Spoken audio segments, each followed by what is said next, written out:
ஆட்டுக்குடல் வறுவல் செய்கிறோம். எப்படி வாஷ் பண்ணுறது பாப்பா? வாங்க சுடுதலில் கொட்டிக்கலாம். பூரா அம்மியில் வச்சு அரைச்சி கண்ணாடி பதத்தில் வந்துட்டு அள்ளி வச்சுக்கலாம். பாதி ஆட் பண்ணிக்கலாம். அவ்வளோடா. நெக்ஸ்ட் வீடியோ என்ன போடணுன்ட்டு நீங்களே சொல்லுங்கள்.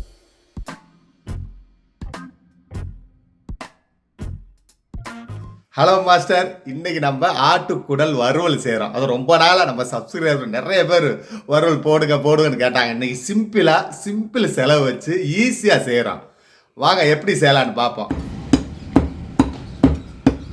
2 குடலும் 2 நுரையும் வாங்கினோம். மொத்தமாக வெட்டிட்டு எடை பார்க்கும்போது எங்களுக்கு 2.5 கிலோ வந்துச்சு. அதுக்கு உண்டான செலவுகளை பார்ப்போம் வாங்க. இப்போ அடுப்பு பற்ற வச்சாச்சு. சுடு தண்ணியில் குடலை வாஷ் பண்ணி எடுத்துக்கலாம். சுடு தண்ணி வச்சு வாங்க எப்படி பார்ப்போம். சட்டியை வச்சுக்கிறோம். குடல் முங்குற அளவுக்கு தண்ணி வச்சுருக்கோம். தண்ணி சூடானாட்டி குடலை கொட்டிக்கலாம். நம்ம ஒரு 2 ஸ்பூன் மஞ்சத்தூள் போட்டு குடலை கழுவி அப்படியே அள்ளி சுடுதண்ணியில் போட்டுடலாம். மஞ்சத்தூள் போட்டால் ஒரு 2 தண்ணி ஊற்றி வாஷ் பண்ணிவிட்டு அப்படியே சுடுதண்ணியில் போட்டுருணுங்க. தண்ணியை ஊற்றி லைட்டாக அலசிக்கிறோம். மஞ்சத்தூள் போட்டு அலசி எடுத்தாச்சு. வாங்க சுடுதண்ணியில் கொட்டிக்கலாம். குடல் சுடுதண்ணில் போட்டிருக்கோம். மஞ்சத்தூள் 1 ஸ்பூன் போட்டுக்கலாம்.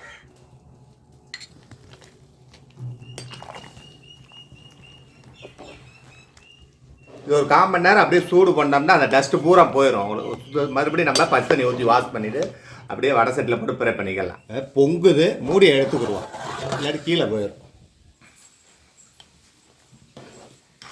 இப்போ நல்லா 20 நிமிஷம் சுடுதண்ணியில் நல்லா வாஷ் ஆயிடுச்சு. வாங்க அள்ளி போட்டு மறுபடியும் ஒரு பச்சை தண்ணி மேலே ஊற்றுவோம். தண்ணி ஊற்றி வாஷ் பண்ணிக்கலாம். ஒரு 20 நிமிஷம் வச்சா அந்த டஸ்ட்லாம் போச்சுங்க. பாதி வேக்காடு ஆயிடுச்சு. வாங்க எப்படி தாளிச்சுக்கலாம். வாங்க குடல் வேக வச்சு எடுத்தாச்சு. இப்போ வடை சட்டியை வச்சுக்கலாம். நம்ம 200 ml ரீஃபைண்ட் ஆயில் ஆட் பண்ணிக்கலாம். 1 கப்பு கருவேப்பிலை ஆட் பண்ணிக்கலாம். பல்லாரி 1/2 கிலோ நைஸாக அடித்து வச்சுருக்கோம், ஆட் பண்ணிக்கலாம். பல்லாரி கண்ணாடி பதத்தில் வந்துட்டு அள்ளி வச்சுக்கலாம். சரிங்களா? வாங்க பார்ப்போம். பல்லாரிக்கு தேவையான உப்பு. பல்லாரி இப்போ கண்ணாடி பதத்தில் வந்துருச்சு, அள்ளி வச்சுக்கலாம். வாங்க பல்லாரியை தனியாக அள்ளி வச்சுக்கிட்டோம். சின்ன வெங்காயம் 1/4 கிலோ, பூண்டு 100, இஞ்சி 50 ஆட் பண்ணிக்கலாம்.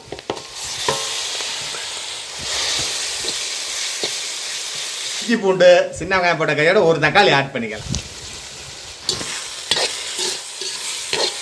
மஞ்சத்தூள் 1/2 ஸ்பூன் ஆட் பண்ணிக்கலாம்.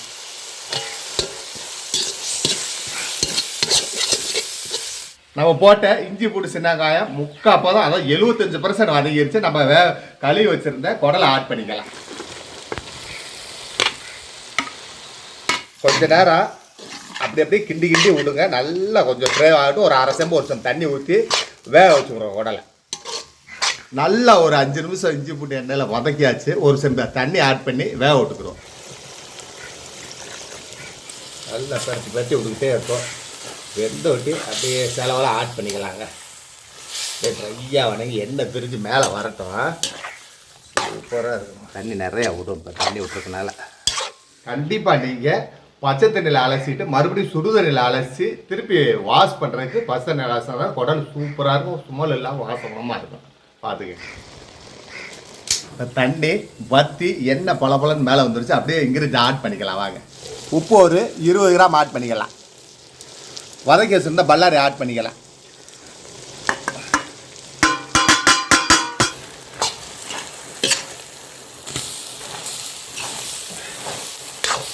நம்ம இப்போ மிளகு 75 கிராம், சீரகம் 25 கிராம், 2யும் ஒன்றா போட்டு பொடியாக்கி வச்சுருக்கோம்.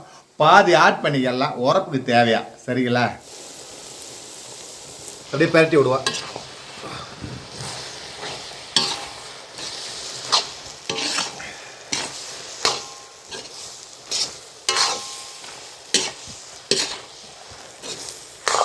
வர மிளகாத்தூள் 1 ஸ்பூன் ஆட் பண்ணிக்கலாம்.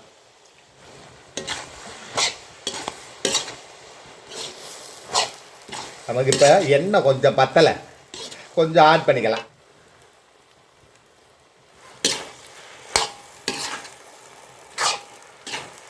உரப்புக்கு தகுந்த மாதிரி மிளகுத்தூள் மிச்சம் இருக்குது, பாதி இருக்குது. நம்ம தேவைன்னா ஆட் பண்ணிக்கலாம், இல்லாட்டி நிப்பாட்டிக்கலாம். சரிங்களா? அட கலர்ஸ்லாம் அப்படியே வந்துருச்சுங்க. அப்படியே சுருளை கிண்டிட்டு ஒரு 1/4 மணி நேரம் அனல்லே போட்டுருவோமுங்க. சரிங்களா? அப்படியே வறுவல் அருமையாக இருக்குங்க. காரசாரம் அள்ளி வச்சு சாப்பிட்டோம்னா தான் சாப்பிட்டுக்கிட்டே இருக்கலாங்க. உப்பு பத்தலை, தூளுப்பு கொஞ்சம் ஆட் பண்ணிக்கலாம். 1/4 மணி நேரம் அப்படியே சிம்மிலே வச்சேன். பார்த்தீங்களா? நம்ம எண்ணெய் திரிஞ்சு வந்துருச்சு பார்த்தீங்களா? அப்படியே அவ்வளோதாங்க. அப்படியே எண்ணெயிலே ஃப்ரை பண்ணணுங்க. அதாங்க, இல்லாட்டி கிரேவியாக போயிடும். சரிங்களா? அவன் வந்து வறுவல் பண்ணுறான். அப்படியே சிம்மிலே வச்சு அது சட்டியில் ஒட்டணும். இப்படி கல் சுக்கா போடுவாங்க பார்த்தீங்களா ஹோட்டலில், அந்த மாதிரி இப்படி ஒட்டணும். ஒட்டினாதாங்க ஃப்ரை. வேறெல்லாம் எடுத்துட்டோமுங்க. அனல்லே போட்டோம். ஒரு 1/2 எலுமிச்சம்பழம் ஆட் பண்ணிக்கலாம். இந்த பொருள் செஞ்சாலும் எலுமிச்சம்பழம் ஆட் பண்ணிங்கன்னா தனி அலாதி டேஸ்ட்டு கிடைக்கும். அந்த உப்பு உரப்பு எல்லாம் இந்த எலுமிச்சம்பழம் எடுத்து கொடுக்கும். வாங்க ஊற்றிக்கலாம்.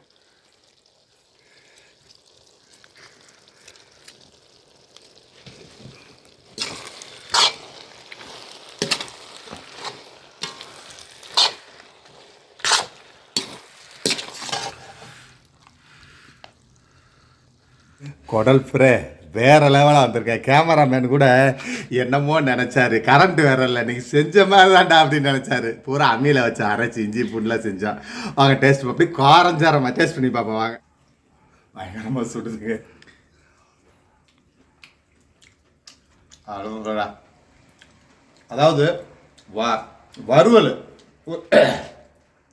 காரஞ்சாரமாக இருக்கு. வறுவல் ஒரு 80% தான் வெந்திருக்கணும். மெண்டு திங்கினா தான் டேஸ்ட். வேறு கிரேவி வச்சு நல்லா வேக வச்சுருக்கேன். இங்கே பாருங்க, அள்ளுதுங்க.